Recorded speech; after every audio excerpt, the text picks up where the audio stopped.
welcome to our Change Hampton event here at the Nature Conservancy in East Hampton. It's called How to Move the Eco Needle, and we have a terrific group of speakers who are going to help us think that through, and we have actions to recommend at the end, so welcome. Okay.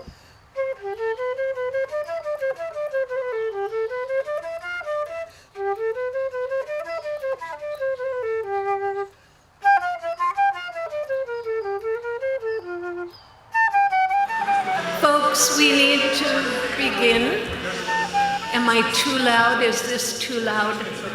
I've got it. It's very echoey, so should we face this a different way? It's good? Everybody can hear?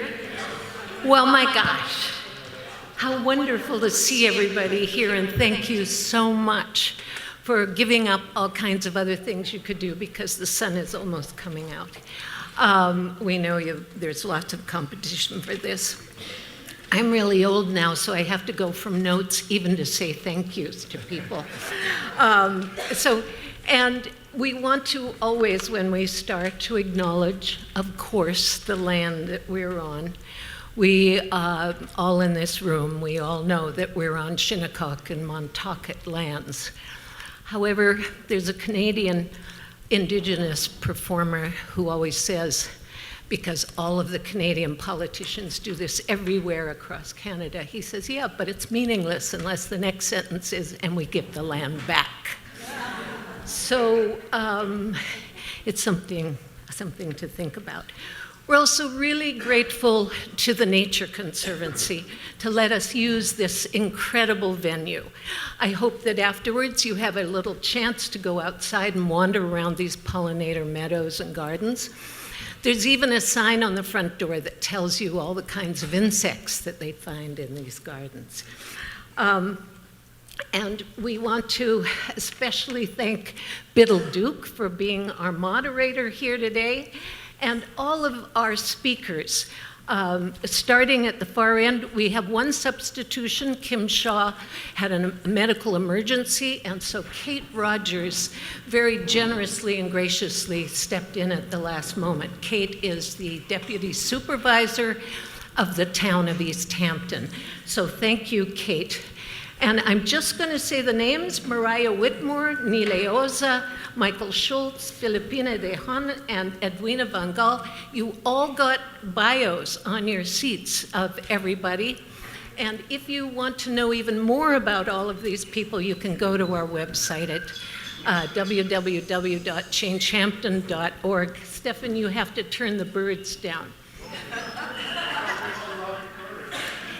I hope you are all enjoying. This is a wonderful video loop of some of the most inspiring nature-based landscape design out here on the East End by a whole group of different landscape designers that are here today, many of them.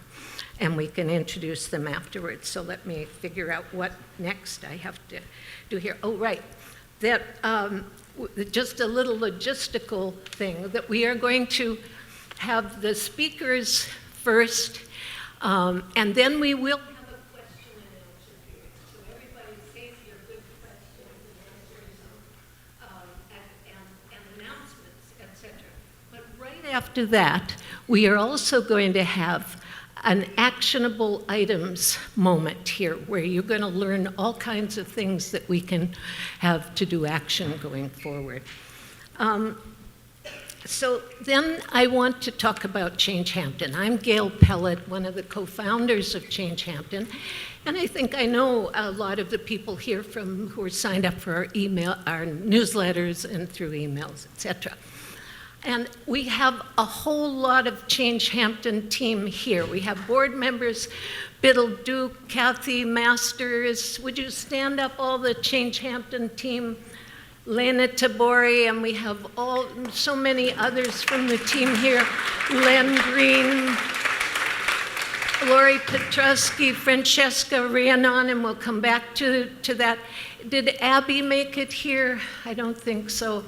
We'll talk about her in a minute, but we have Jane Weissman and Bazia Kinglake, and who else is here? And Jason Lagaren. So get to know these folks. Okay. Afterwards. So just a little bit, I don't want to take up time to tell the story of Change Hampton, only that, because we've done it before at some of these events, but only that you should know about our website, our award-winning website, changehampton.org, where we have all kinds of web tools. We have an archive of newsletters, and we now have, an archive of our new podcast that we just launched this spring. And we have Francesca Rhiannon, who is here, who is the most eloquent host of this podcast. It's called Change Hampton Presents Save the Planet 1 Yard at a Time. Yeah.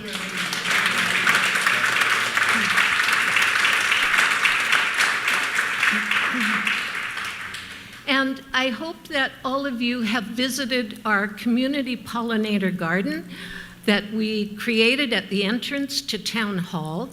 We transformed 4,000 square feet of turf lawn and one dying beech tree. And we did this as a public-private partnership with the town. Change Hampton organized the professional talent, the landscape designer, the landscapers that do the heavy lifting for us there, but also all our community volunteers who help with the planting and help with the weeding. We have Lori Petrosky, who's here, one of the master gardeners who keeps that garden pristine, along with Barbara Burnside, who I don't think is here today, but Lori, thank you.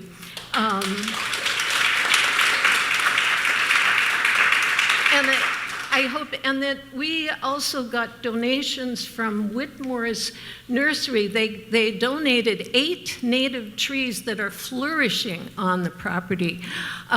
You may have seen them. I won't rattle off all the names, but they are doing really well. You see, the issue with the dying beech tree was, it looked so dead when we were starting our project. I said to Abby Lawless, our designer, who I was hoping would be here today, but you know what? I think she may be planting seeds in our new native grassland, pollinator meadows over there. So anyways,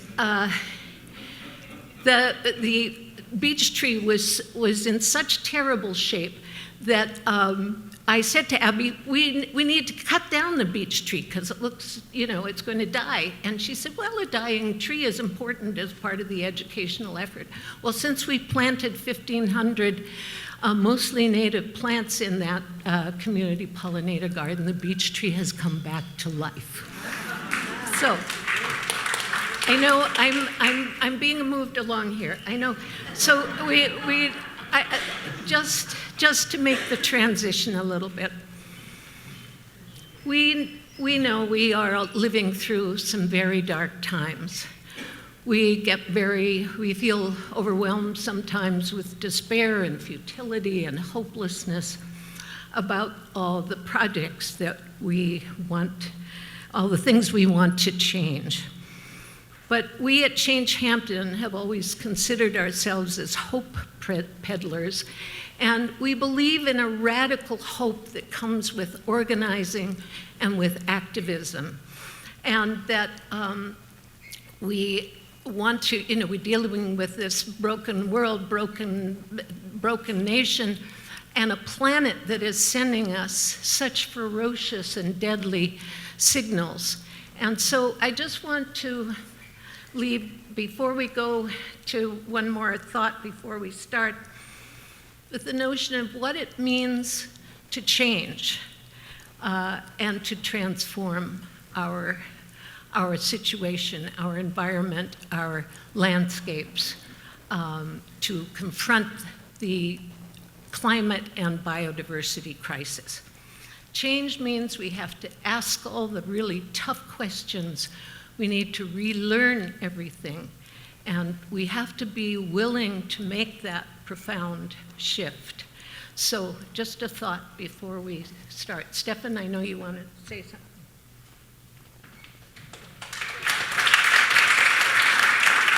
Thank you, Gail. Thank you all for spending your Sunday morning with us. It's just incredible to see all your faces. And so I'm Stefan Van Dam. I'm the co-founder of Change Hampton. I'm the president. And I have a thought I wanted to share with you. I wish this could be a little higher. There you go. All right. Hi, Susan. Yes. In these times when lawlessness is raining down on us, the courts and the rule of law have been a backstop to preserve a republic anchored in the Constitution and the Bill of Rights. Now, the New York State Constitution grants every person the right to clean air and clean water and a healthy environment. Now, this Green Amendment, as it's been called, establishes a fundamental right that we have and elevates it to the constitutional level, which provides for legal challenge and for us to hold our government at all levels accountable. So with that thought, moving it over to Biddle to give us this incredible panel. Over to you.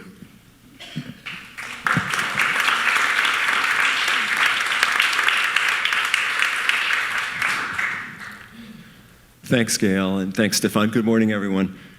I'm glad, radical hope, I love the idea of radical hope and radical imagination. Those are beautiful and important and inspirational ideas, and thanks, Gail. I'm also really glad that Gail spoke about the Shinnecock and the Montauk, because they lived here for millennia sustainably.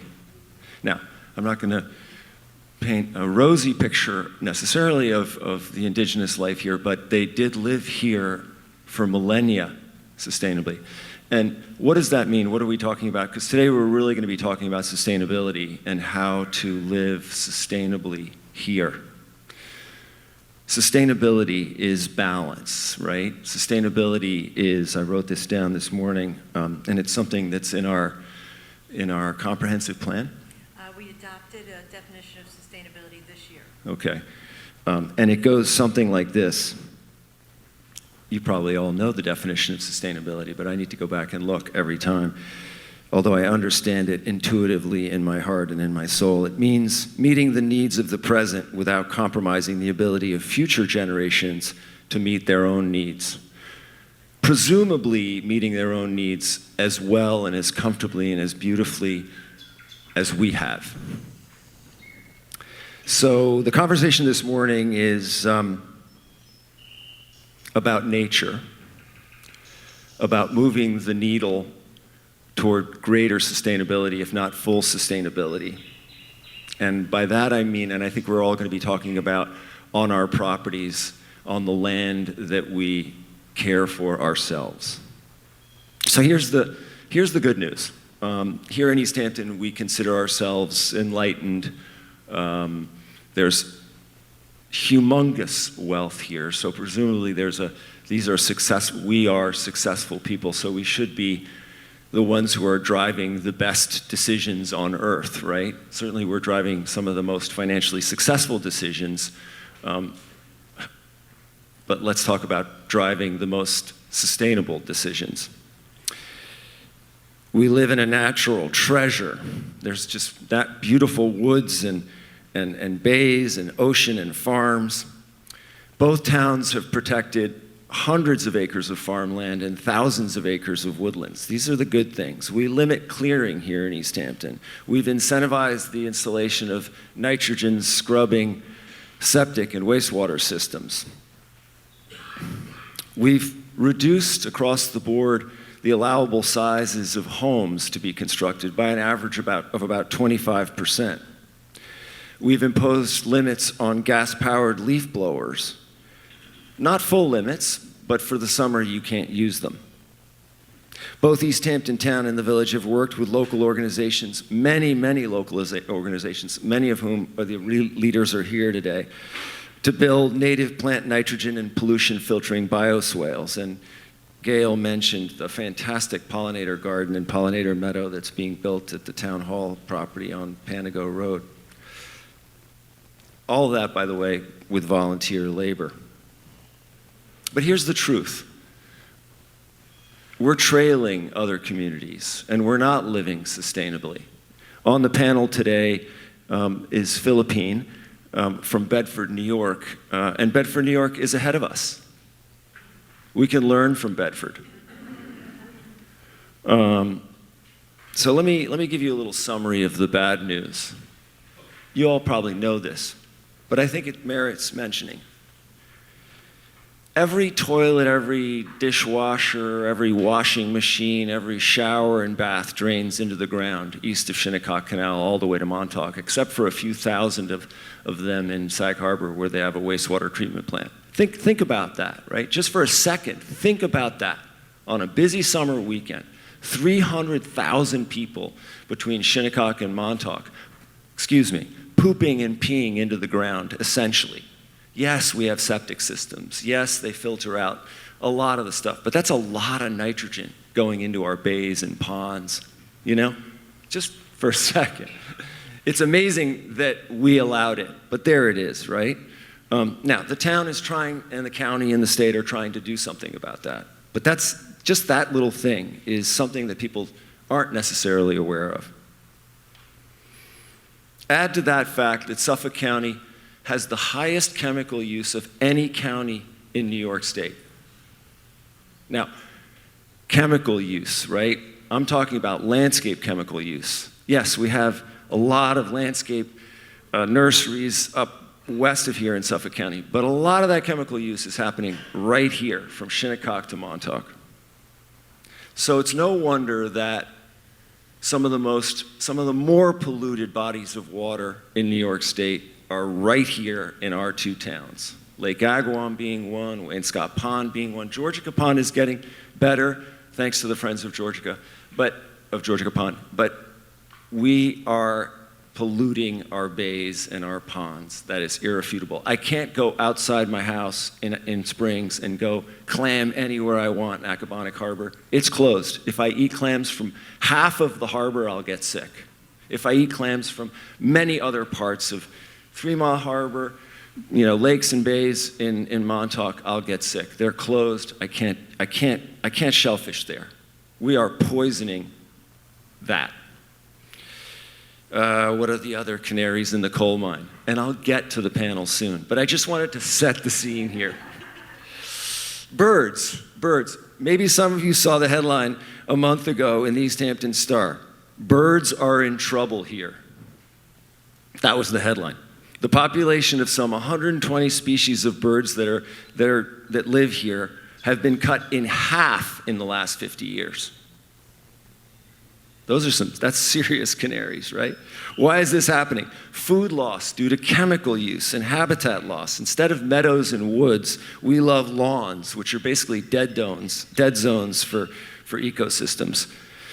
We also use these chemicals to kill ticks. That kills all insects, all pollinators that propagate nature and feed the birds.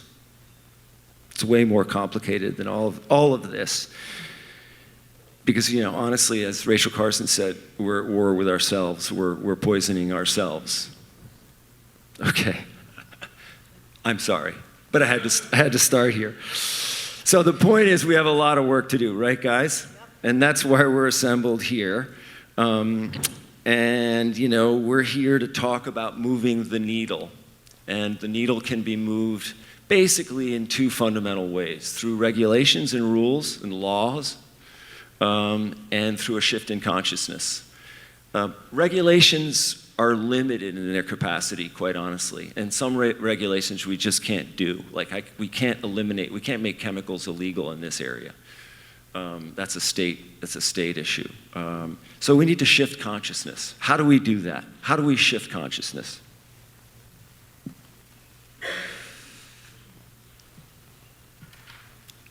Kate sitting here to my left. I don't know what she is first, and I think I'd put environmentalist first. She's been on the front lines of the town's sustainability efforts. She's the deputy town supervisor. She's also a climate reality project leader. She serves on every conceivable municipal panel around sustainability, water, human health. So what I asked Kate before we sat down this morning, what are the top 3 things on your to-do list to advance healthy, sustainable living on private properties? And why those things? And if you were queen forever, if you didn't have all of the obstacles of politics, what would you do? So, oh, by the way, here's how this is going to go. Each person's going to get, like, I don't know, 5 minutes, 6 minutes. There's 6 of us. That's going to get us 45 minutes down the road, right? So it's going to be a little bit of a while. But each person's going to get a little while to answer each question, each talking point. And then we might segue. You guys might ask each other questions. We'll just see where we are at that point, and then we'll turn to the audience if that works. I think we all were informed of this format. So anyway, Kate, back to that question. This is you. It should work. Yep. Thanks. Good morning, everyone. Thank you for coming. This is I know a lot of you here today, and I really, one of the things that is most important is that we all take on this challenge. When I see the list of choices out on the regulations or this, it's not one or the other. We have to do everything, and it's going to take everybody to make this change. Education is what got me started. Edwina, I went to a talk that Edwina gave in Guildhall many years ago. I immediately went home and turned off my irrigation. I have not fertilized since all those years ago, and I'm having a lovely clover and whatever else it is out there lawn that does quite well and takes 0 maintenance, and the rest of my property is completely natural woods. So that one talk made the difference for me, and I've heard that story over and over again for folks. So spreading the word is one of the most important things. If I was queen, although I'm incredibly, I'm totally pro-democracy, and it's hard to think about doing edicts out for the people, but I'm gonna just imagine myself being able to do this for this cause. And it would be one, I would establish sustainability awareness and education, starting at the very first pre-K level and going all the way up to senior.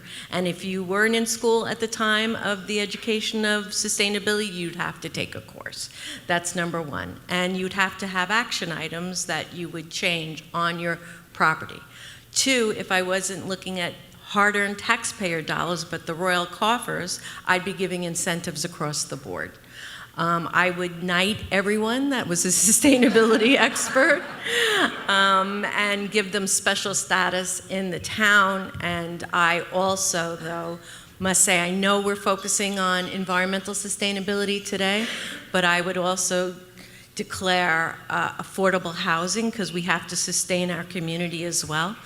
I always say protecting the environment kind of doesn't mean anything if we don't protect our working class community as well, our immigration community. So it would be go hand in hand with that, because things can't be in silos. We can't look at one aspect. Sustainability means taking that look at everything, from what goes into our land, from what we use, and from what we send out in waste. So if I was queen, it would all have to be sustainable from now. That's great, thank you. I just want to stay with you, Kate, for a second. I went down through a list from my own memory of accomplishments by the town. Are there others? Did I miss anything? I think a couple of programs aren't on top of mind for folks, and one of the things that I would talk about would be the water quality grants that the town gives out for upgrading commercial septics. for water quality projects, for restoration of eelgrass, for restoration of habitat across the town. And that, of course, we are able to do because of the 5%, half percent tax on transfer of homes that was passed by the community, by vote of the entire community. So, you know, these kinds of, we have the percent tax, I'm sorry, for those projects, and then the affordable that we just put in with the 0.5%. So I misspoke a little bit on that. Without having funding to be able to purchase properties, we wouldn't be able to purchase properties, especially in today's real estate market. So these accomplishments are not just town accomplishments. When we say town, a lot of times you think of the government, but the town means all of us, right? So that's the way I look at it, where it's community accomplishments. We also created the definition of sustainability. We reformed the Energy and Sustainability Committee as we all are getting educated on what we have to do to reduce greenhouse gases and react to the climate crisis, and it's everything across the board. Because we can save some energy, but if we're throwing things into the waste stream unnecessarily, tons and tons of garbage, we're creating more greenhouse gases as we're patting ourselves on the back for putting solar on our roof. So as these definitions evolve, as our understanding of our relationship to our world evolves, we need to evolve with it. I think for me, reducing the maximum house size in town, that was at 20,000 square foot to 10,000, that's sustainability. For the first time in our zoning purposes, we've included an entire section so that the purposes of zoning, how we manage our development, our land, includes sustainability. All of those accomplishments are very important to moving that needle forward. So we commissioned studies. We're doing we just applied for a grant for a natural resources inventory. We don't have one in this town. We don't know the extent of our wetlands. And so once we have that, we'll be able to measure impacts in a more succinct way. And we're always trying to refine how we measure our impacts and how we look at our community.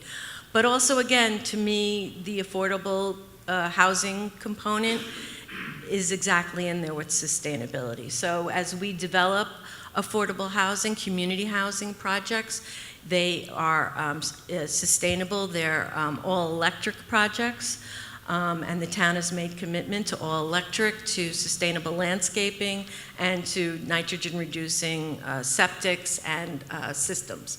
So we're doing what we can, but it's never enough. And I know there's a lot more that we can do. And the frustration of people still using pesticides, Roundup, putting these chemicals into our waters, we're seeing the impacts to our fisheries and to our and people's health in general. So I wish we could move that needle forward, and maybe we need to take a walk to the state and start, as municipalities across New York, start pushing for these to further these goals.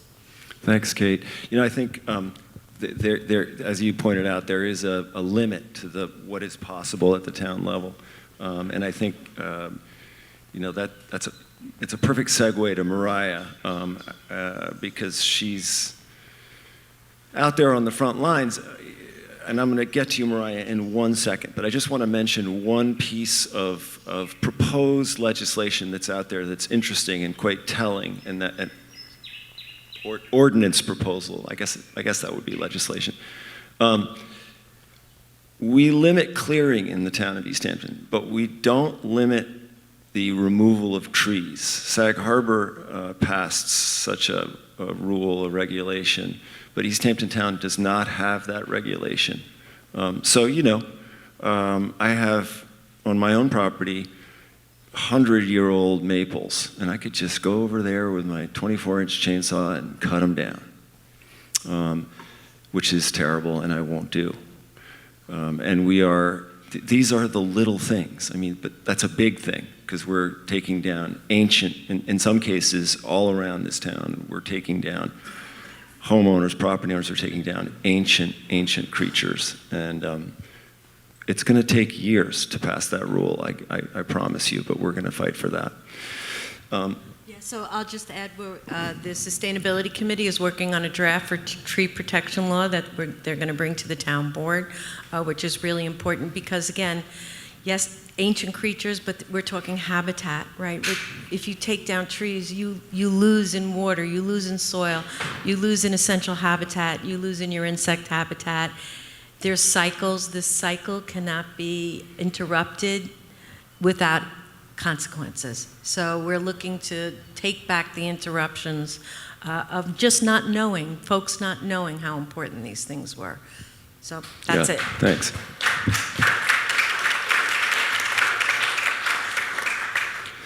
So next comes Mariah. Do you go by Whitmore? Yeah, you're Whitmore, right? Yeah, okay. Next we have Mariah, who is an unequivocal environmental advocate. At the same time, she runs or helps run one of the biggest landscaping firms in the town of East Hampton. So she's on the front lines of both implementing sustainable landscaping, which your company does, but also doing what customers want, going where the money is and going where the business is. And there is, no one faults her for that. I've had one conversation with Mariah, and it was fascinating. It was really interesting to hear her experience as a business owner in the landscape business out here. The kinds of conversations she has, how she persuades people to go to move the needle. So my question for you, Mariah, that I sent you and that we talked about is, I wanted you to talk a little bit about your company, specifically why your company moved into the sort of natural sustainability sphere realm, and also just how do you advocate for it? What is the pushback? What are the reasons for the pushback? Just the conversation we had on Zoom was just exactly what I want this audience to hear. Okay. I didn't realize that you sent these questions in advance, so okay. I hope what I say is coherent. You did it extemporaneously the other day when we were on Zoom, so whatever you said the other day was great, yeah.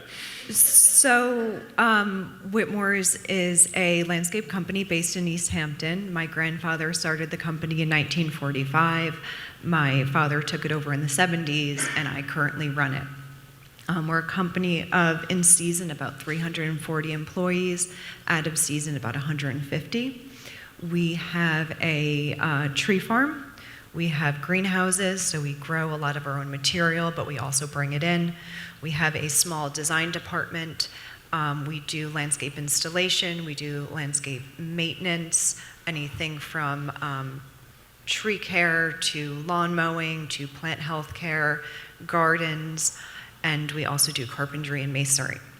So the general idea is anything happening on the outside of your house, I'd like Whitmore's to be able to do if you want us to do so. We have done nature-based landscaping for many years, and we were not known for it. People, especially our clients, seemed to be surprised when we brought it up, and it just wasn't a big part of our business. But I have grown up in the community. A lot of our employees are long-term employees for many decades. And, I do feel, and I believe everybody at Whitmore's for the most part feels a responsibility to the community in which we exist and in which our families exist. Recently, Tony Piazza approached me, and he has this was last year, a business based in Southampton, specifically nature-based. So revegetation, reforestation, native meadows, organic, chemical-free, well, I shouldn't say chemical-free, but toxin-free landscape practices, design, and he was looking to sell his business. And not because he didn't want to do his practice anymore, but because he didn't want to run a business, which is not fun. He didn't want to do payroll insurance, things like that. So he was actually approached by a few private equity companies and was entertaining some of their offers, which were very generous, but it just wasn't, it didn't match. You know, it was very much a formula, it was very revenue chasing, and he really wanted to continue his mission. So we came up with an agreement. Whitmore's acquired his business this winter, but we call it, you know, in the spirit of a merger, and he heads our nature-based department. And he brings a strength from his employees and their many years of practicing that.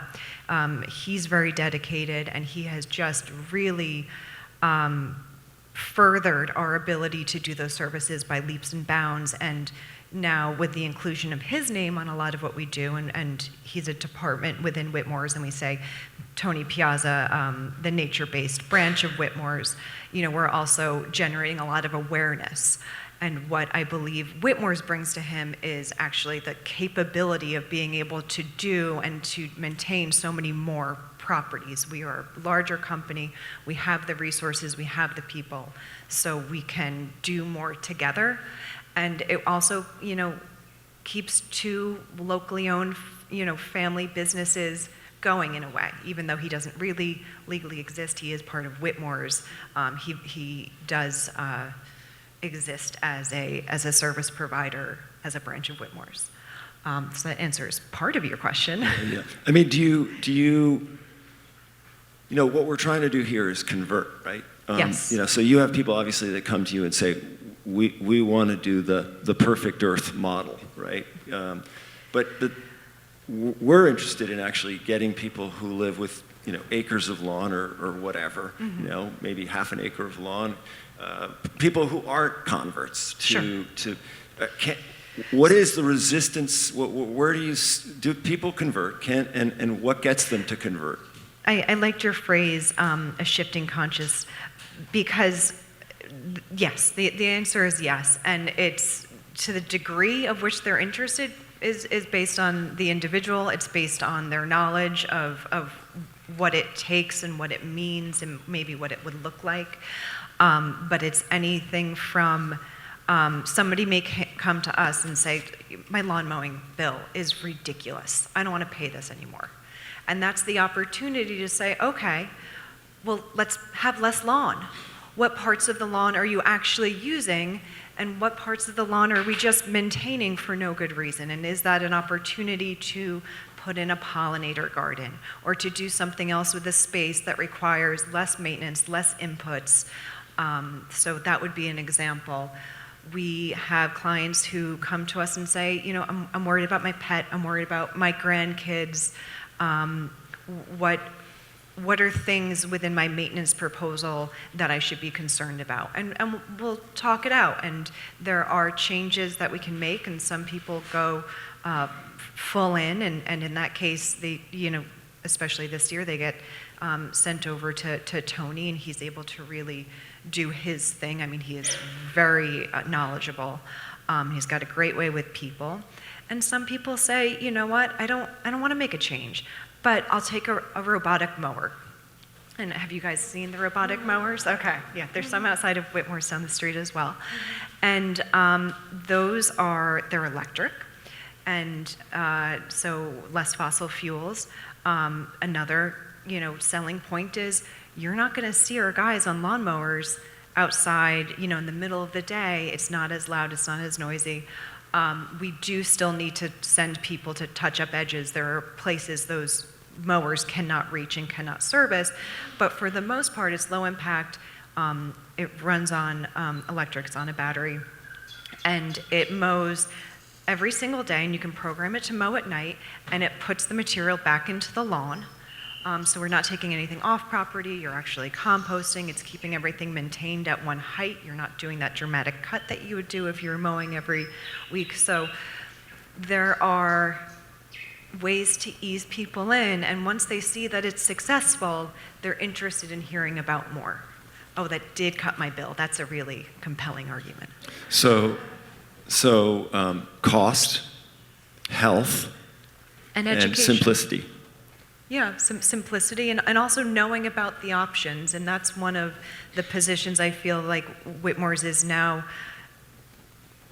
we can tell you extensively about your options, whether that's, replacing certain trees with something else that may need less chemicals, less problematic. Hopefully it's a native plant as well. You have a tree that's been on your property for 15 years. Why is it still on drip irrigation? It doesn't need to be. It's established. We're actually potentially harming that tree. There are still old school clients that we do traditional everything for, a perfect green lawn. I mean, the comment I get a lot is, do you know what a golf course looks like? That's what I want my lawn to look like. Well, there's not much I can do, or I believe anybody can do, because there's a lot of resistance and to they it. are, those people are aware of what it takes to get that, and the risks, the health risks of that. And they'll come back with, well, the the chemicals say that they will filter into the ground and disappear, or yeah. I don't have a compelling argument that I've found for them yet, and if anybody does have it, I'd be very interested. Edwina does. But, the nice thing is it's becoming less and less, and there's an openness to at least hearing about it, whether they say, okay, this is the year I'm going to start making those changes. We hope that eventually we can get them there through actually, small and incremental changes. That's something, before I moved to Nile, that's something I wanted to ask you right off the bat. So are you feeling this? Is the needle moving? Are we seeing a movement in the direction that we all aspire to go? From what I'm seeing, yes. I also believe that, just the way that our environment is suffering, that it will be legislated at some point. I know there's been attempts, and I can't remember the exact chemical, but maybe Edwina knows, but it was supposed to be banned last year, and then the landscaping lobby of New York State got involved, and they rolled it back, and I think they pushed it into the future. But there are these attempts to correct some of what we're doing. And I think that a combination of educating our clients and our community and legislating, forcing people to make these changes, honestly, it takes a lot off my shoulders. Yeah. I can't do it, it's illegal. Oh, that's interesting to hear from Mariah, right? This is helping her, the legislation. Someone who's actually profoundly affected by leaf blower legislation or any of this stuff says, wow. So an example of that would be, with the banning of the gas-powered leaf blower equipment and mowing equipment in the summer, is that it was easier as a business to then convert all of our equipment to battery. So we don't have any gas. So even in the off-season, when we are allowed to use gas-powered equipment, we're not, because it doesn't make sense to have, thank you for clapping, but my point is legislation pushed us to do that, and then from a business standpoint, it made sense to replace all our equipment because it was very difficult. If there's a gas blower, the person who's going out that day may accidentally grab it, and then we're getting a ticket, and then we're getting in trouble. And it was easier just to replace it and make it non-optional as a company.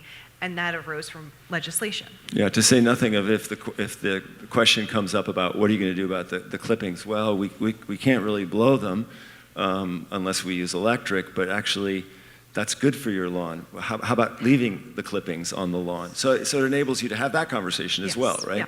Yeah. I need to keep things rolling. Go. With each one of these people, I could sit for an hour and I think keep you really, really informed and entertained, but we're going to move on. Nile has a fantastic mind, and I don't really need to ask him any questions because he's heard what's happened for the first two. But Nile, how to move the needle? What would you like to see coming from Change Hampton? Concerned Citizens of Montauk, any of these fantastic organizations that are advocating for the environment, Perfect Earth. Yeah. And what would you like to see from the town? What are you up against when you come to this? So Nilay is an architect who builds what his clients want, but also, again, is a environmentally conscious person, and tries to push his clients to build the most sustainable buildings, but also to live most sustainably in the land. Anyway. Thank you. And thank you, Change Hampton's Middle, and thank you also for the opportunity to lend my voice to this conversation. I think it's really important.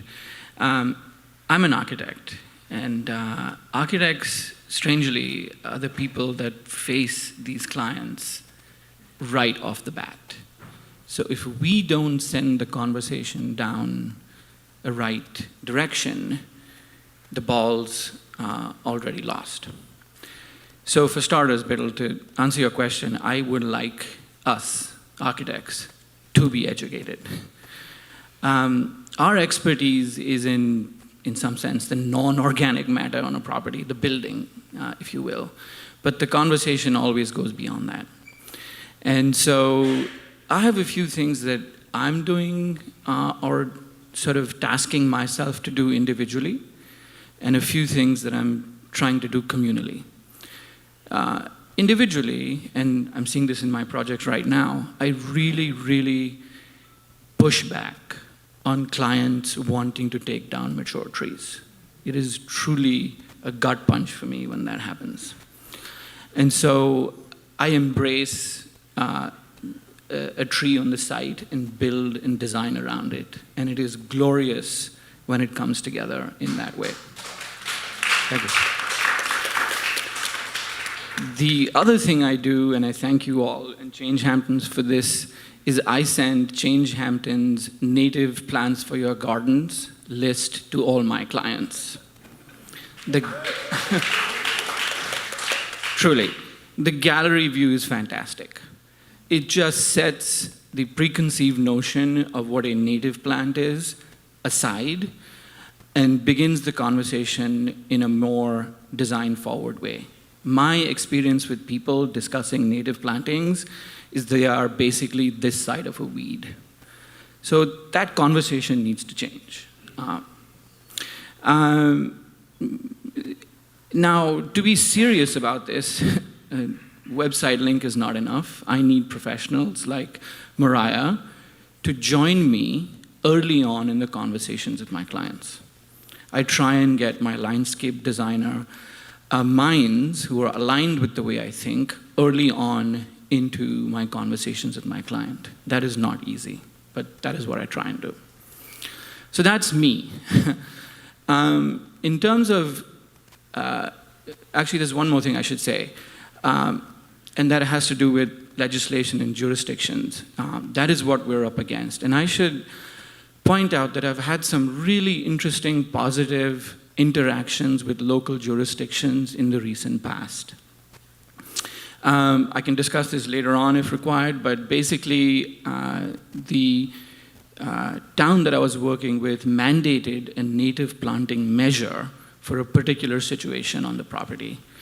And it was something that turned into a design discussion rather than a punitive sanction that the village put on us. And I find this conversation, let's call it a native buffer or however you want to call it, was really interesting because it set the frame of the conversation aside from an all or nothing proposition to something that allowed native conversations, planting conversations into the landscape. And I thought that was really successful. I can talk about it more if you need. As far as my sort of efforts in terms of forwarding this conversation amongst my peers, who are my architect friends, I want to educate them. I want to educate myself. And so I'm trying to get voices that are sagely, who are experienced, who are knowledgeable on this subject in front of these people. And I invited Edwina, and I'm hearing that that conversation is progressing. And she's going to be giving a talk to the AI Peconic, I believe, in October. And I'm really excited about that, and I want that to be a sustaining conversation, not something that just is a one-and-done thing. I guess that's it. That's where I'm at. Thanks, Nilay. Thank you so much. And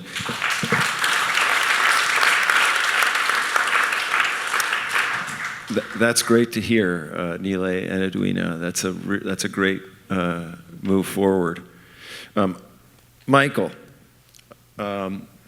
you are like Nilay and like Mariah, also on the front lines. Michael is one of the leading realtors on the South Fork. And, you know, we all know what that means. He's out there selling these... It's a low bar. and I know that.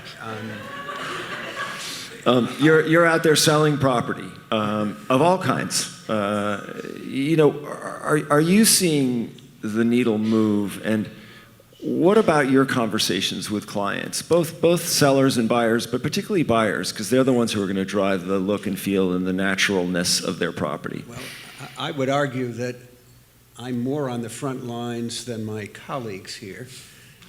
And I face, you know, some of these sustainable issues, I mean, right away.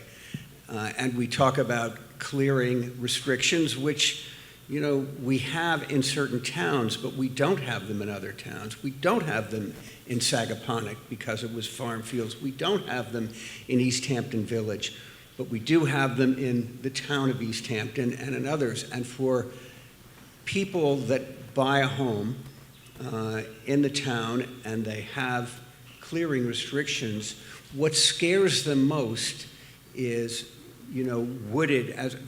It's not that they like grass. They like the grass so their kids can kick a ball, but it's that fear of deer and deer ticks. And that's what really drives them to kind of question our whole clearing restrictions. So it's interesting also when I talked to Edwina, and you mentioned it at the onset here, I mean, even on rentals, I got somebody that called, and these are an adult couple, and they don't even have kids, and they're saying, I need to spray for ticks. And you're telling me, and Edwina had told me a few weeks ago, they don't do any good, or maybe they don't do any good and they kill everything. It doesn't help. And I've been with other people that say, no, we don't spray for them. We just check our bodies for them because it can be harmful. So in essence, it really does come down to education. But maybe right at the onset, you know, Kate, you mentioned something. I'm a realtor, and of course I know that the Peconic land tax was for land preservation, was always 2%. It was actually changed in New York City before it was changed here. And now and I know it was 2.5%, but I didn't know until I was sitting with you that 0.5% doesn't go towards land preservation, it goes more towards water or something. So we're allowed to take a certain percentage out of the 2% tax for water quality, so we've been using that. I think we're up to about $9 million of that funding, the overall funding in water quality projects, particularly habitat restorations and commercial septic systems in particular. There's a lot of work going on with Sag Harbor, the watershed, because the water impacts don't know that there are different municipalities, and that's Sag Harbor and we're East Hampton. So we do a lot of work there. We're doing restoration on the rest stop on 27 by Georgia Pond, that huge watershed that whatever you put on your lawn, all the way up 114, all the way to Sag Harbor, ends up down there. So we're fortunate to be able to have Fred Thiel, who passed that legislation, that a portion of CPF funding. The 0.5% that was just adopted is for community housing. Well, I always, that's something that I haven't voiced my opinion on, but I'm certainly very much in favor of it, especially when we talk about, I think sometimes people that have born and raised out here feel that they have a right to kind of retire, sell their houses and their land for a lot of money and then get to live out here in low-income housing. What I'd like to make happen is that we have, I don't know if I sometimes drive to New York, and I drove to New York the other day. I left Montauk at 5:30 in the morning. By 6 o'clock, 6 a.m., that whole, where Watermill Merge is, but the traffic went all the way, basically, for miles and miles, and I just don't know how hard it must be for the landscapers that you employ to be driving from Up Island. It's got to be a 2-hour commute, and they're not going very far, 2 hours each way. At least. It's at least. And now we're seeing it back up on the highway all the way to William Floyd Parkway.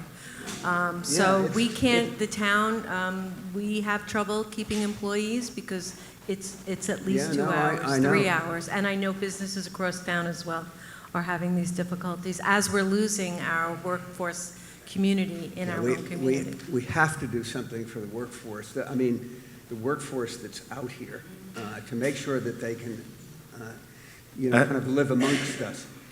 At one time, I owned a home in Telluride, and in Telluride, your houses usually came with a guest house, and the guest house had to be for local people. And if you built a new house, on the rear of your home, you would have to have like a 2-bedroom apartment that went towards somebody that was working locally. And So we just we've opened up. actually done the other direction here by banning pool houses and, and everything, but there's got to be a way where we can actually maybe turn something into something that can be rented to local people that are working. So part of the frustration of my job is that we changed all this legislation to allow for ADUs on properties, but with the guardrails, because we're always trying to make sure that whatever we build in housing affordability goes to the actual people that it's for and doesn't get used for a short-term rental, which is another battle that we're facing right that now I understand. across the town. So we just did ADU legislation a couple of years ago. We're advancing it. We have grants for ADUs, so you can build a 600 square foot ADU on your property, and it gets registered in the affordable housing. There's a lot of conditions to ensure that it remains affordable. How many acres do you need to do that? Right now, we dropped it down. It was 1 acre. We've dropped it down to 20,000 square foot, and we're discussing right now to perhaps drop it down to 15,000 square So as Kate said earlier, all of these issues are powerfully interconnected, and they can't be siloed. But Michael, you raise a really interesting point about education, and one that I know that Edwina is going to pick up. But it makes me think of the sort of multiplicity of evils of ticks, right? I mean, it's like the universe sent us. I grew up here, and ticks were not an issue when I was a kid. The universe has sent us a very powerful message, because what you're basically telling me is, okay, there are ticks. Ticks give us any number of terrible illnesses, but ticks also are driving people to eliminate woodlands, eliminate meadows, because they have fear of those illnesses.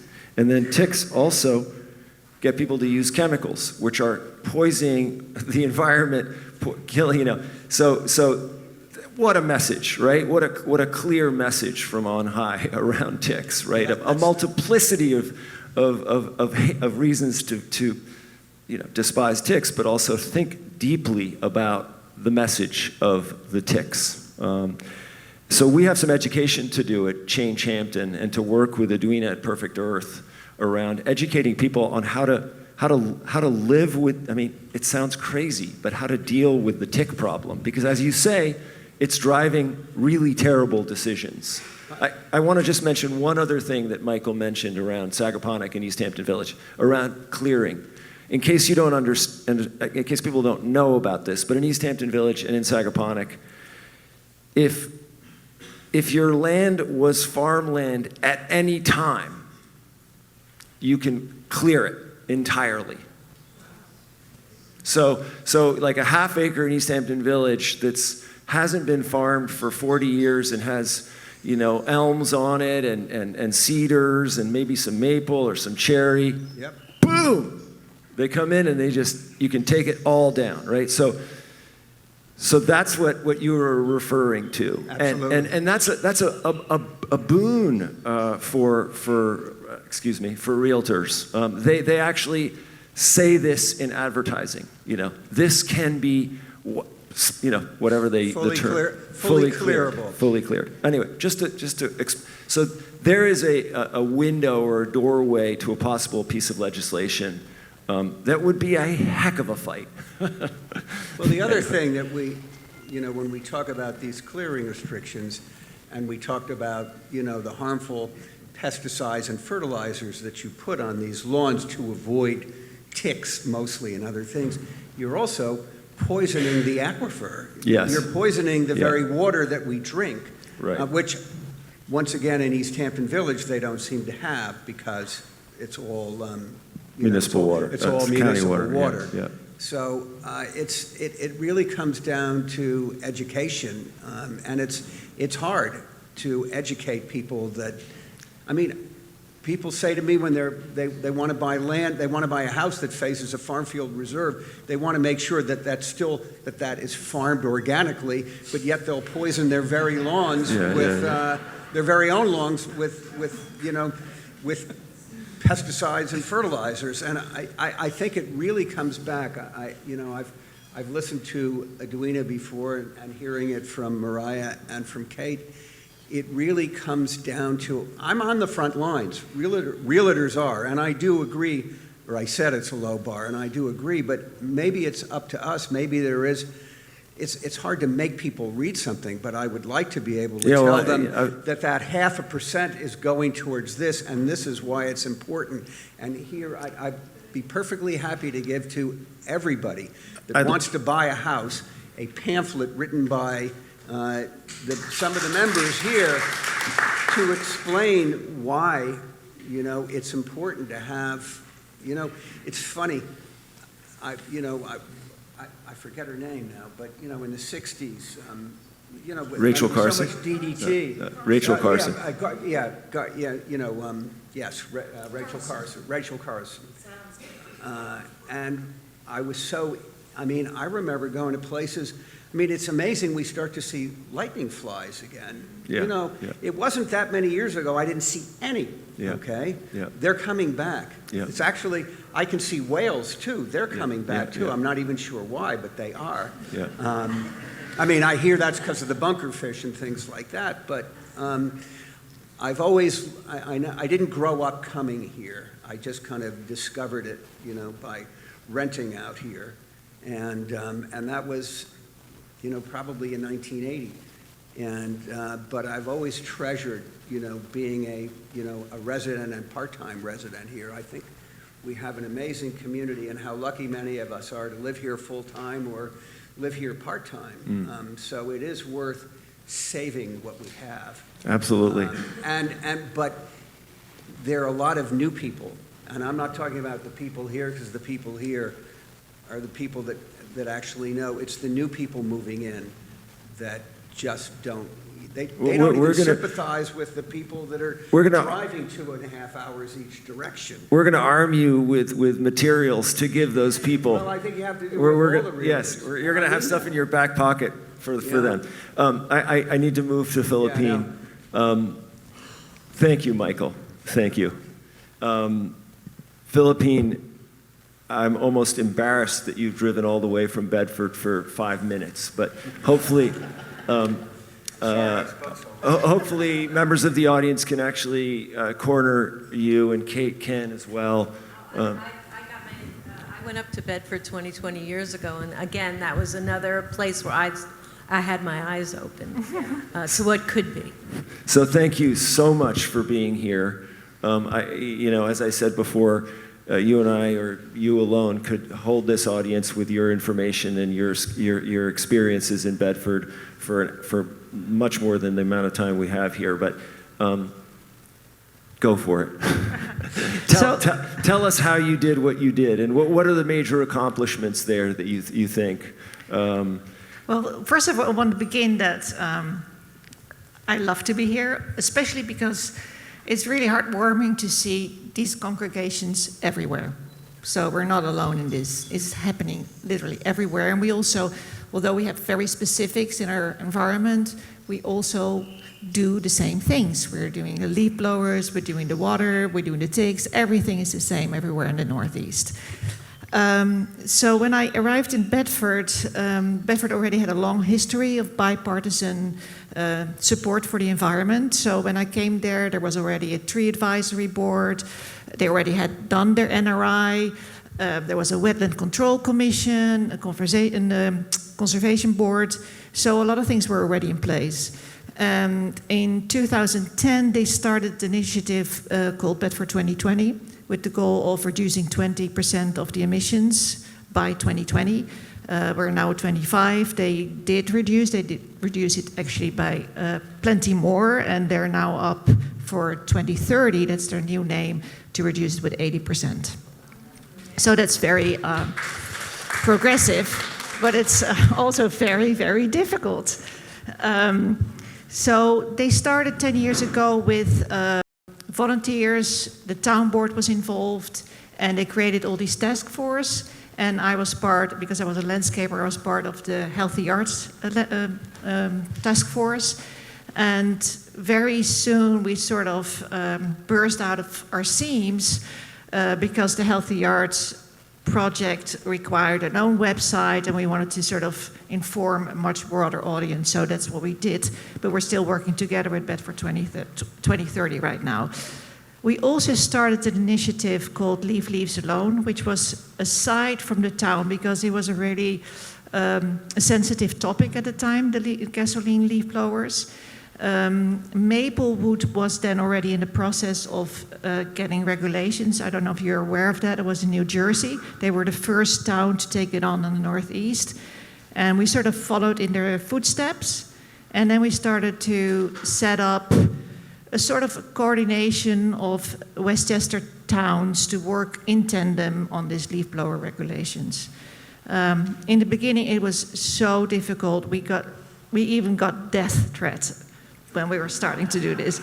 So we would, have a public hearing, and there were people in suits that were representatives of the Turf Association, landscaping companies, and also equipment industry. So that's non-existent anymore. The equipment industry is completely prepared for electrification. And to the point of Mariah, once a company starts to have a couple of electric or like blower and a stringer, they can use the same batteries on all this equipment. So once they are going to battery-powered equipment, they do not want to make those trips to the gasoline station anymore. So at this moment, we have a majority of towns in Westchester that have gasoline leaf blower regulations. We have 3 towns with complete bans. That means that the landscapers will have to have some battery-powered equipment. And once they have some, they find that it's convenient to work with. It's less, smelly. It's better for their health too. So I'm completely convinced that we're going to get to a complete electrification of the landscaping industry. But at the same time, the pesticide use in the landscaping industry is at an all-time high. It's never been as high before, and it's exactly what you're talking about the ticks and the mosquitoes. Mosquitoes too, because they're carrying more and more diseases. So that's a very, very difficult topic. And on this topic, we have to work together. This is a state issue, the pesticides. So I think Mariah mentioned the neonicotinoids legislation. That's a very, very nasty pesticide, and there are groups working to do this on a state level, and I think all towns need to get in contact with each other to move these things forward, because Albany is looking to Westchester and to Long Island. That's where the progression happens. And they only take something on their agenda if they are confident that it will work. So we have to show that it can work. That's our job. I just wanted to add that I'm from the Netherlands, and in the Netherlands, mow and blow companies do not exist. if you hire somebody for your yard, that's going to be a certified or a studied horticulturist. And also the pesticide applications like they exist here, like you spray a whole part of the lawn, that doesn't exist there either. And a lot of the pesticides that are used here are banned in Europe. So I really wanted to become a landscaper here to offer people an alternative.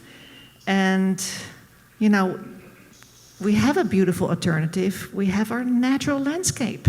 The only thing we need to do is to invite it back into our yards. And finally, the fear that we have from ticks, the problems that we have with mosquitoes, there are all sort of a result of a loss of biodiversity. And I would recommend all the towns that have concerns with these topics. We created cards for homeowners, so we do homeowner visits for free. New homeowners get information from our town about ticks management, about mosquito management. I have a few examples in a basket over there. The Gary Institute, that's where you want to be. There are the top university on this or research center on this topic, and they have very good materials that explain why biodiversity is so incredibly important and why these pesticides are actually so damaging, and also that the pesticides are not working. We know that if people use pesticides, the incidence of diseases is not going down. It's just, there's no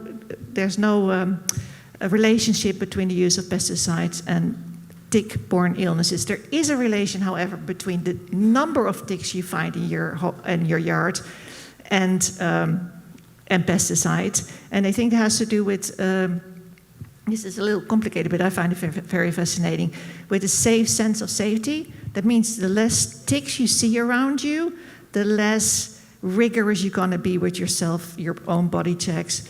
That is, we need to check for ticks like we brush our teeth, especially if you have a family with kids. It's something we have to learn. We brought it upon ourselves, and that's what we have to do. Thank you, Philippine.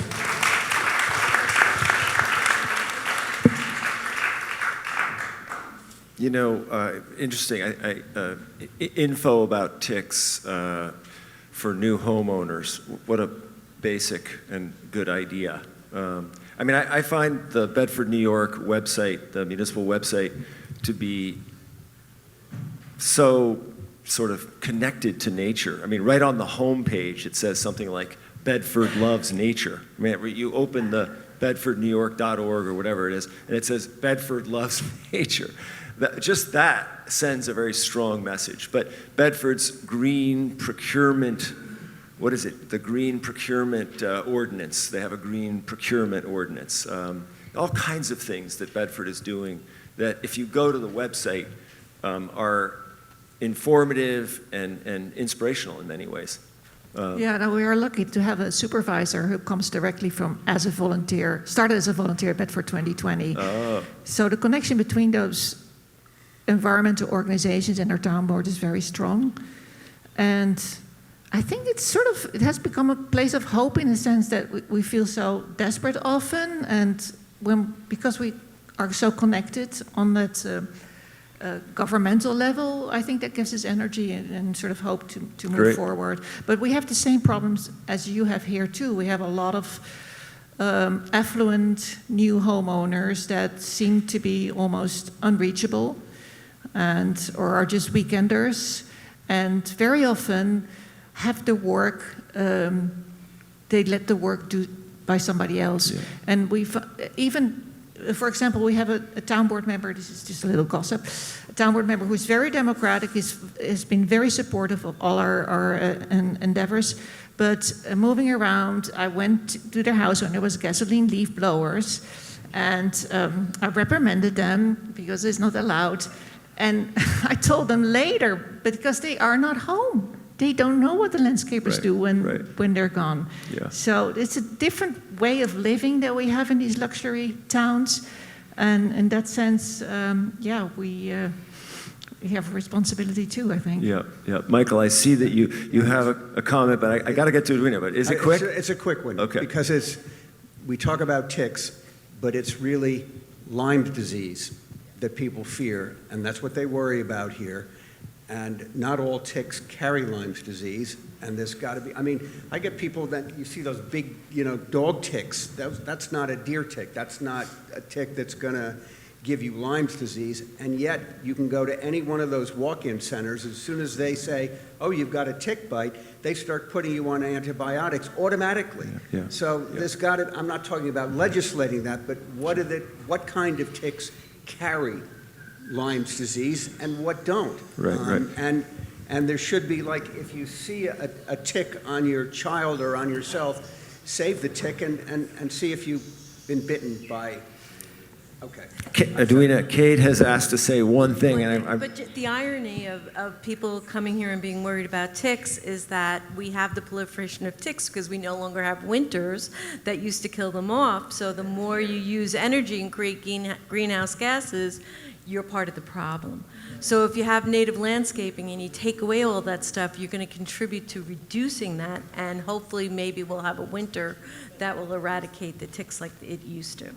So I would like to add something too. So I was talking about the pesticides. So pesticides is a state issue, and the deer are a state issue as well. And the abundance of the deer in combination with the white-footed mice are really the vectors for this disease. yeah. So that's something else that the town should unite over and require. Actually, they've been promising deer management and regulation changes. It's not happening, so we have to start pushing them.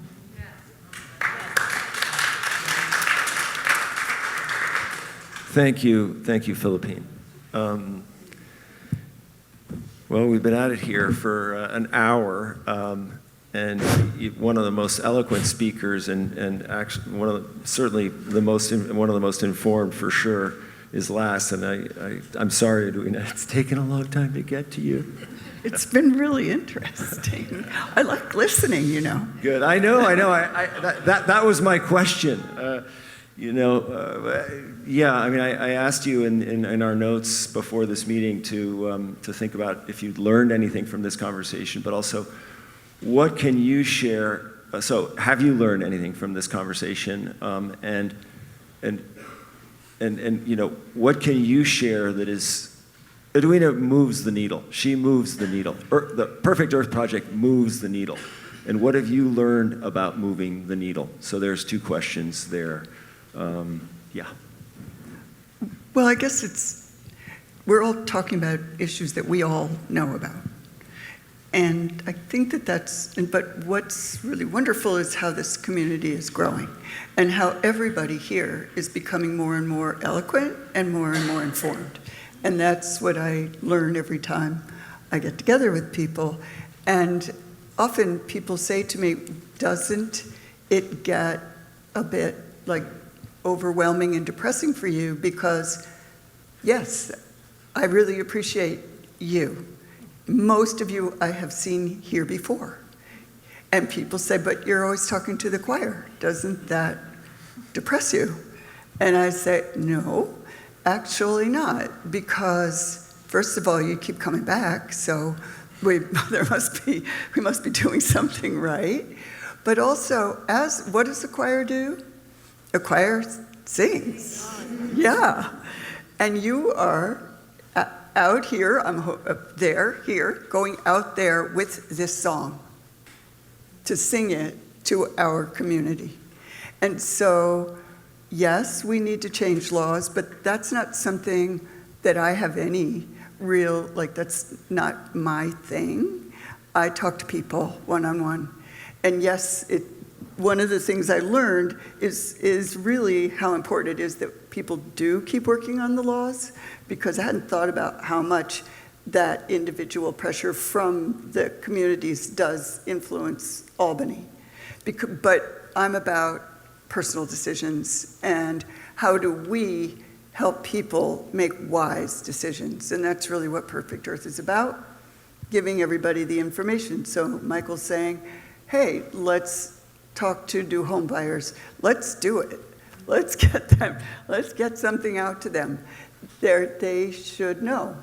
Not only, but I also realized, they should know about the laws.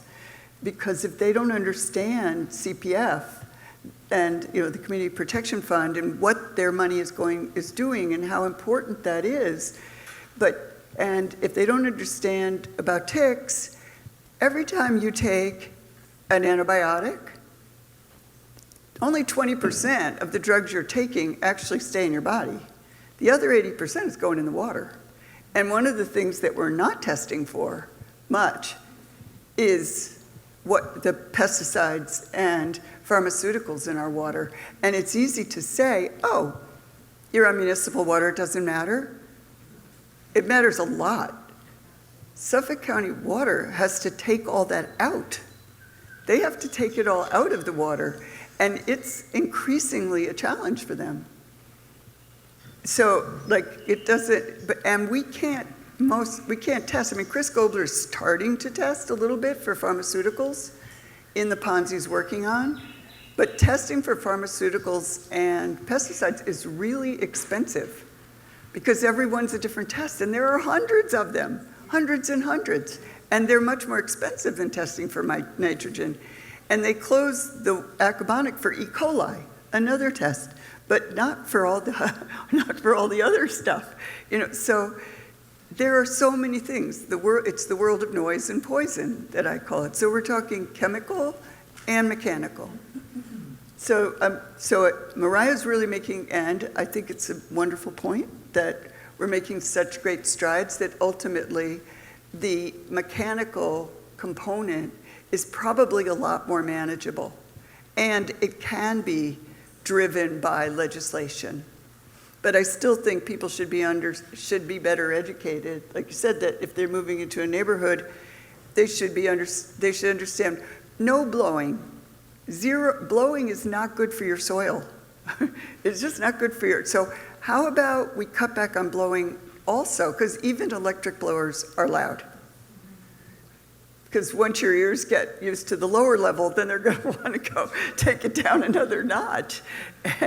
And so there are all these, so it's trying to keep up with all the things that we discussed just now, but basically trying to help people understand what your landscape is saying about you. So how can we talk about changing perception?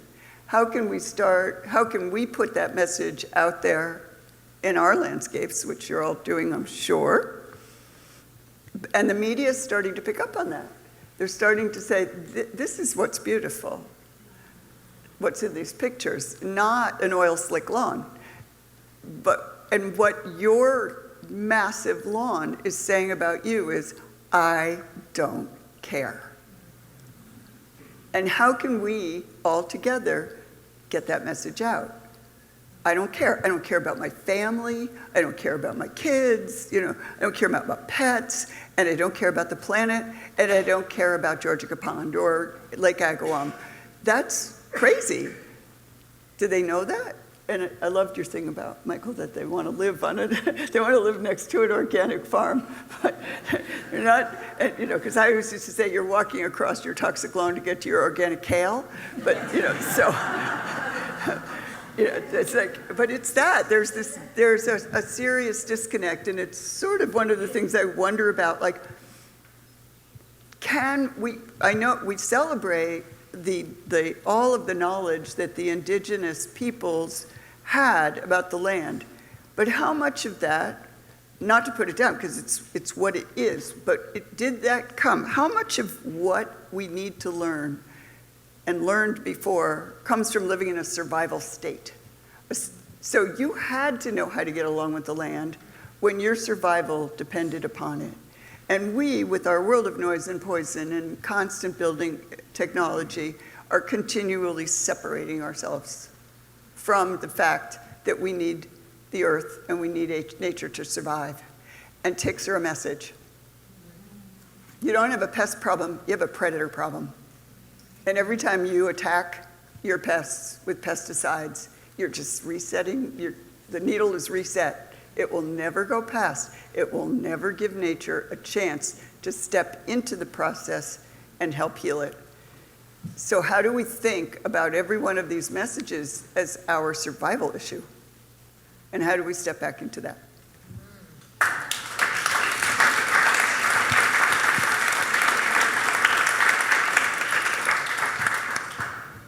You're so damn smart and articulate. World of noise and poison. Boy, that's a good one. Walking across your toxic lawn to eat your organic kale. Somehow I got to use that in a column. I know we need to wrap up, and it breaks my heart, but let's have a few questions, right? A few questions. You get to ask a lot of questions. Okay, Francesca, go ahead. They have to be brief and succinct, please.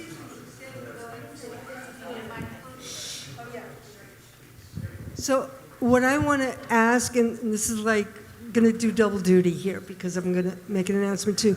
You said in the beginning, legislation often doesn't work or it's limited. We have to do education. I want to stop us putting them in two different categories. We need to have legislation and education. And one point that I think I was so inspired by was that the Bedford town government is actually doing the educating at every point that they can find. And I think that's something that we really need to do here.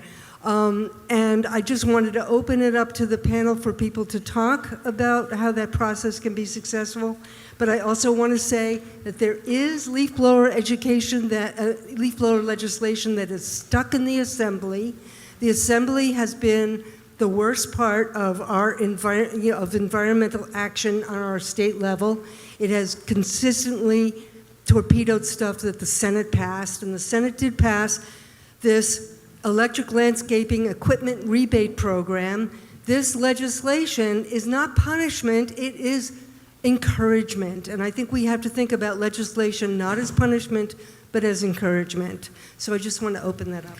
If I may just intervene, and I'll take it. Oh, and I want to say that because find out over there. Yeah, I want to ask. Oh.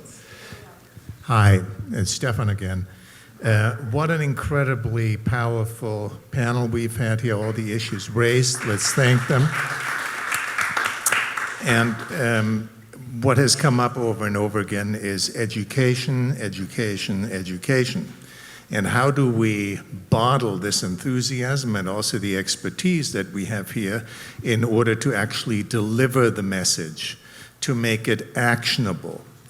And as educators, which Change Hampton prides itself in, we have designed a vehicle to do just that. What Michael had asked, something that he can pull out of his back pocket. What Mariah has, what everybody was, Neela acknowledged our website, which is wonderful to hear from a designer and an architect that we have a resource that talks to the beauty of native plants, that talks to the beauty of all these concerns here. And beauty is a selling point. People like beauty. And I recognize we've all been conditioned to think that a green lawn is somehow beautiful and speaks of affluence and all these other things. You could also just look at it and say it's a green parking lot. So, what we have developed, and I'm going to give this to you, is what we call an action. Do it here, put the microphone in here so you can show what at the same time. Just put the microphone.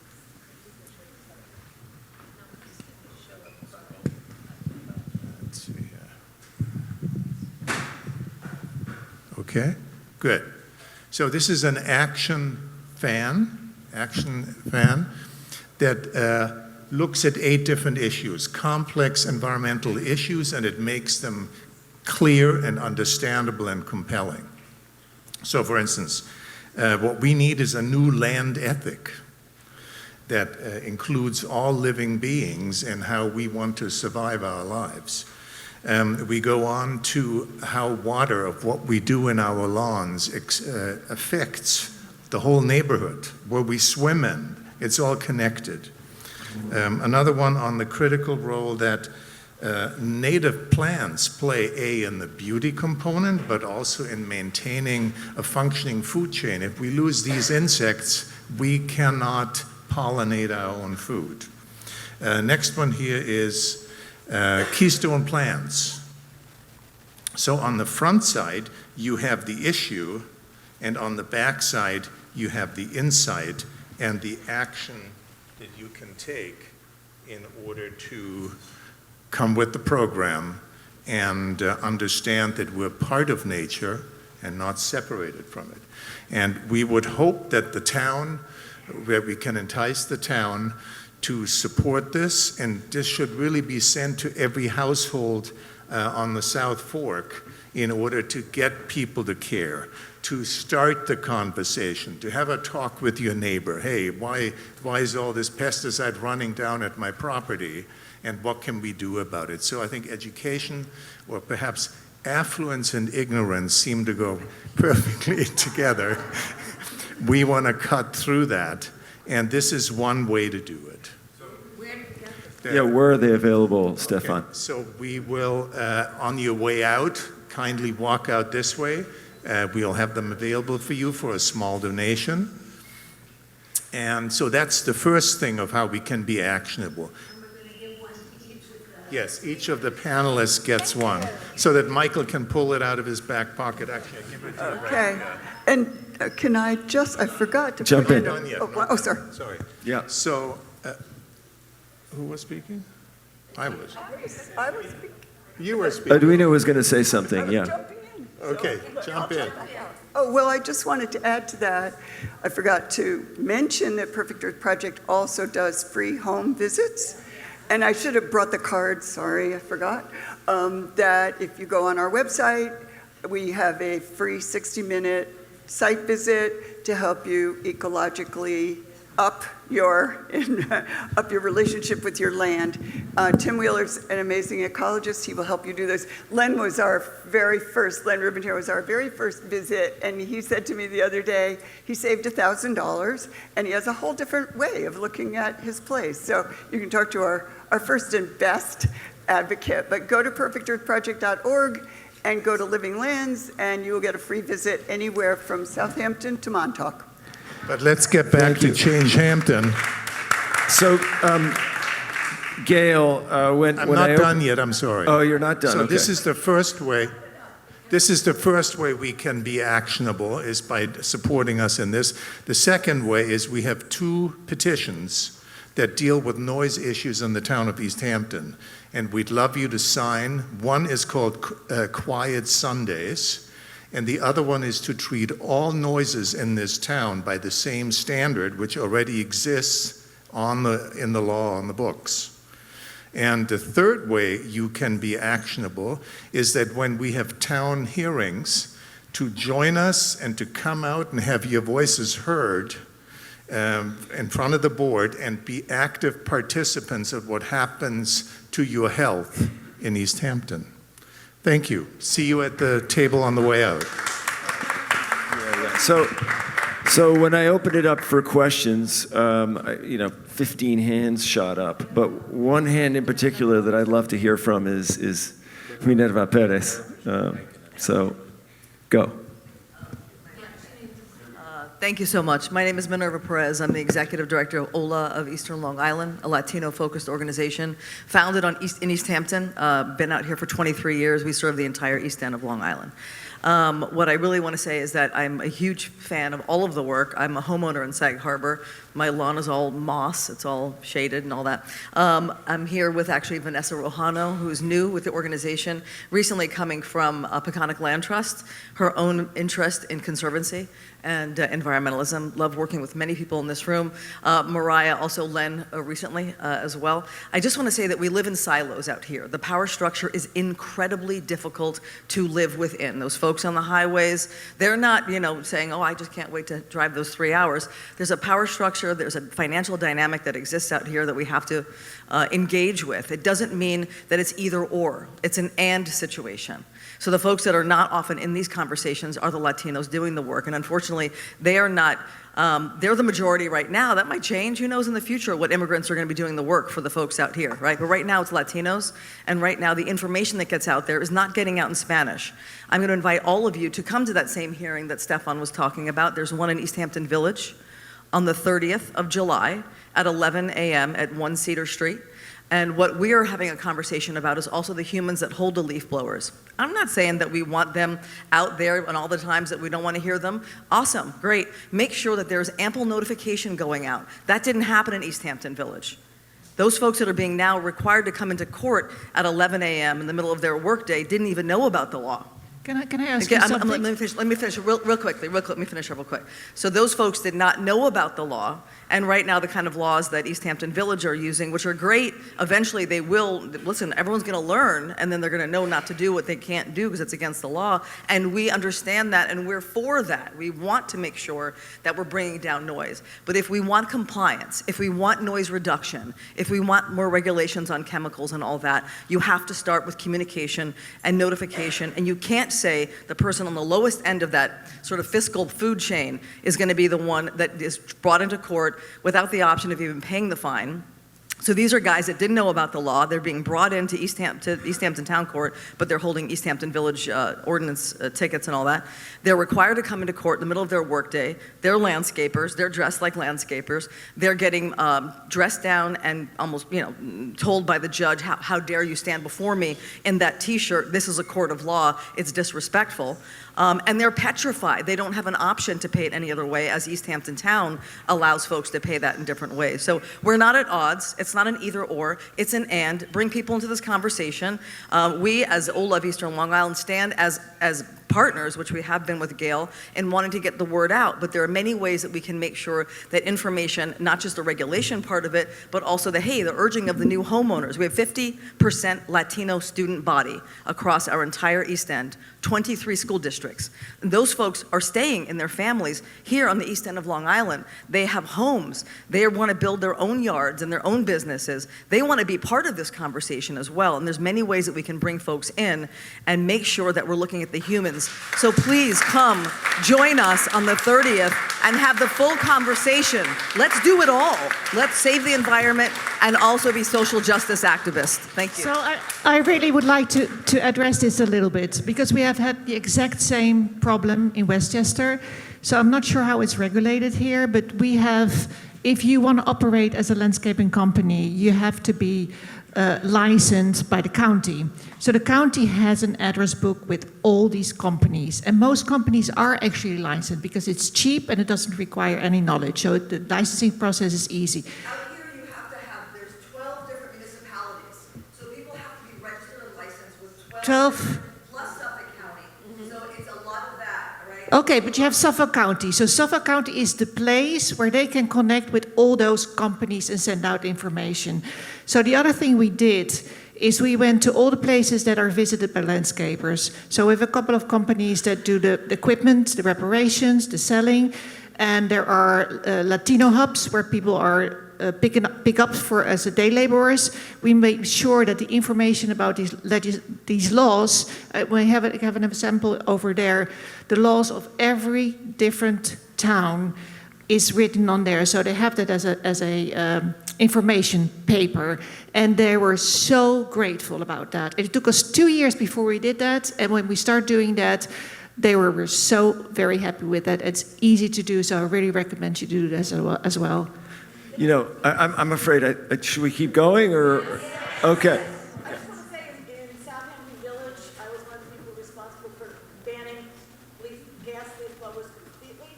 And one of the things we did to reach, and in the village, the owner gets fined as well as the person doing the work. But we also put signs at the entrance to the village, those electric signs in Spanish, saying no gas blowers now. So that's something that every municipality has those signs, and you can put it in Spanish. Yes. Kate? What is the legislation that they passed in the village? It's a noise ordinance. It's noise ordinance, it's also registration, but it's noise ordinance for construction. Microphone. It's a noise ordinance. Yeah. It's a noise ordinance, yeah, but it's the way that it's implemented is the issue, not the law itself, the way and the lack of notification entirely, and also in English, and mostly not even in Spanish at all. You in the back, yeah. We're going to, just one thing. Could you please don't leave through this door? We need to have people leave through the front door so we can close this door. forming a new comprehensive plan. This is the perfect time for input. The Village of East Hampton is forming a new comprehensive plan, and this is a good time for all of us to engage in that process. And if you go online to the East Hampton Village website, which I have, it explains how to engage in the process. Thank you very much. Please.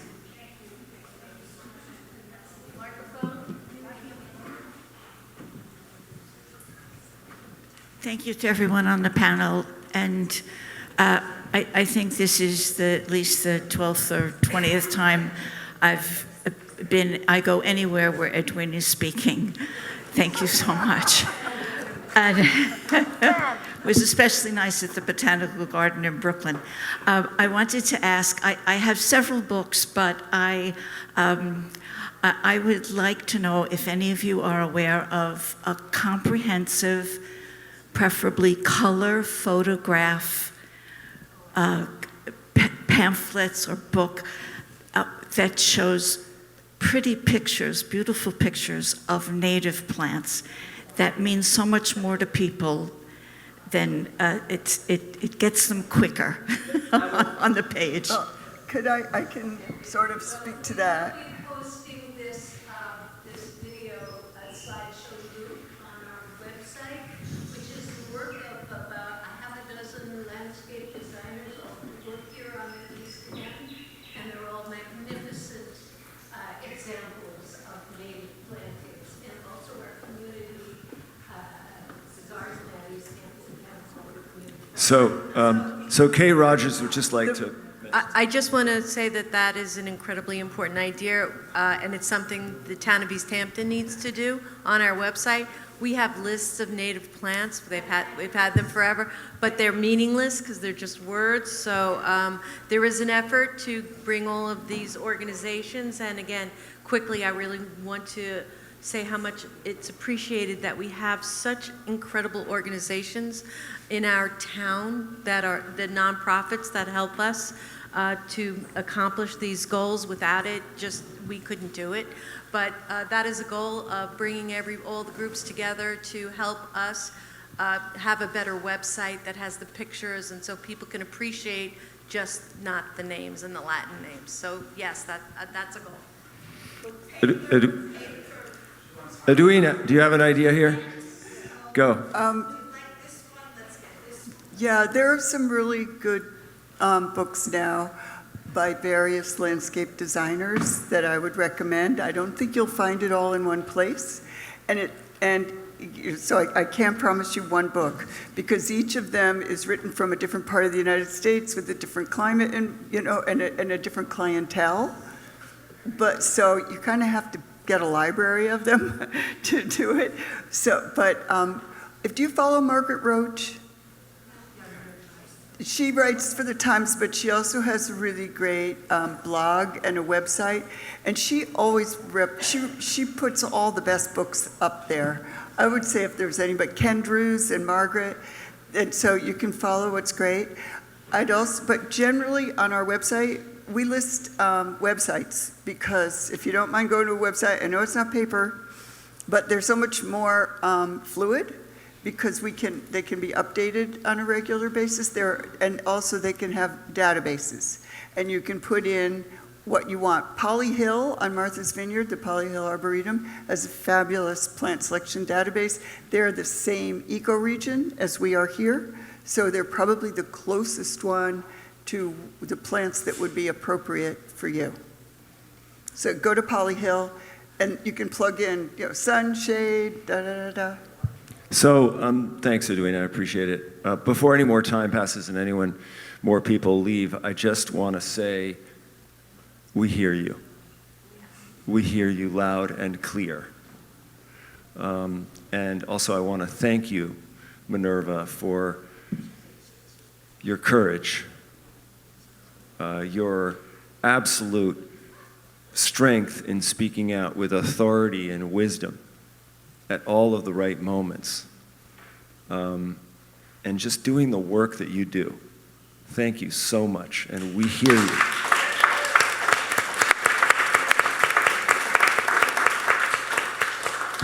So I think, it's 1 o'clock. We're going to take 2 more questions. Oh, Rick, I want to hear Rick's question.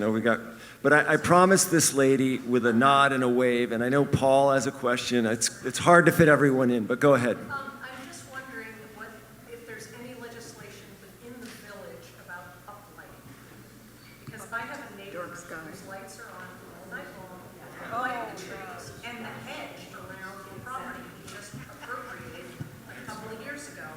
And I know that the lighting is terrible for all the bugs and everything, though I do think that the lightning bugs are bad. Yeah, nightlight and, yeah. But it's just so galling to me. Do you know, Mariah, if there's, does anyone know? There is a dark sky legislation for East Hampton town. Nobody enforces it. Yes. Rules on uplighting? Yes, but the village They have to be turned on. So, It doesn't enforce it. well, enforcement's another issue, and But what about the village? That's what I don't know about the village. You'd have to go, it's quite easy to find, easy, you'd have to spend some time, but you go online and look at the village code around lighting, and it's in there or it's not. The village, there's a code that we all follow, which is night sky compliance. Dark sky, sorry, compliance.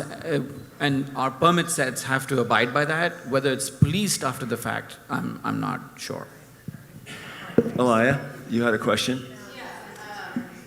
We've all acknowledged that we live on Shinnecock and Montauk land and how these people have lived here in harmony with the earth for thousands of years.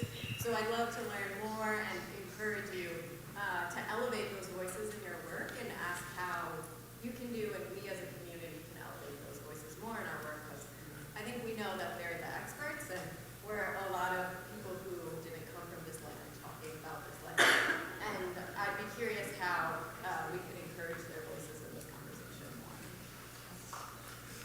Right on, yeah. I think this is, we're doing more of this, and as Edwina said, we are required, we have to go out and sing, and singing means advocacy for regulations, but also advocacy for more education, more ways of communicating a different aesthetic, a more evolved nature-based aesthetic. Mariah's out there doing the work every day, so. I just want to quickly give Cornell Cooperative Extension a shout out. They have a very good relationship with the Shinnecock Nation. And then they're a great resource for landscapers. They also do a lot with them with the marine program as well. So that is happening with that organization specifically, and I give them a lot of credit for that.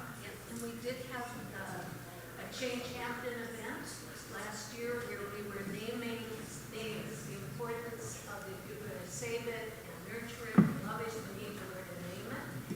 And so we were talking about common names and the Latin name system, and we invited several people from the Shinnecock Nation to talk about the new effort to revitalize Shinnecock Algonquin as the names for the local native plants. So we do have a dialogue and some in unison. So some people are going to get left out. I know Sass has a question, but I really want to hear from Rick. You had a question, Rick. Oh, you didn't? Okay. Sass, jump in, and then we're going to have to close it. But thanks, Biddle? Sass. Hi, I'm Alexander Peters, president of Amagansett Springs Aquifer Protection. And I just wanted you all to know that this is wonderful work we're talking about here. But what is incredibly important for all of our drinking water, every well in Springs, Amagansett, Northern East Hampton, and Napeague, and all the public water to Springs and all of it to Montauk, comes from a little geological abnormality called the Stony Hill Aquifer. The town board has just broken all 5 tenets of the comprehensive plan and not purchased vital 40 acres up in the on top of the highest point of the Stony Hill Aquifer, the high moraine. You need to all be aware of this and get politically involved. You need to wake up. Okay, because they are destroying the natural protection of your and my and our water. Okay, so everything we do, on top of the earth, it's vitally important to protect what we have. The only natural protection and the only protection for our water is the high moraine above the Stony Hill Aquifer. That's the Stony Hill Woods. And just be aware, your town board decided not to buy 4 incredibly important lots that also included huge amounts of Shinnecock, well, not Shinnecock, but Montauk historical stuff, and I'm happy to take you for a walk anytime you want to see. Anybody here, anytime you want to see. We need to fight, and I'd love to work with Change Hampton if that's possible. Thank you. So, everything that happens above ground affects what's happening underground and what's happening to our water. I just want to end with Edwina's message, or maybe you can end with your own. Yeah. Okay. Well, I wanted to say. Go for it. Thank you. I just wanted to say, next time, bring your landscapers. Yeah. They're not here. Where are they? Your landscape designer? Where are the landscape professionals? Yeah, bring your landscapers. Hallelujah. I think the message really is, among many messages, sing. Go out and sing. Go out and sing the way Edwina says. Is this open? No. Is it on? We want to thank our moderator, Biddle Duke, and all of our speakers, and we're giving you all a Change Hampton hat. And please check out the literature table back here. You'll learn about other organizations.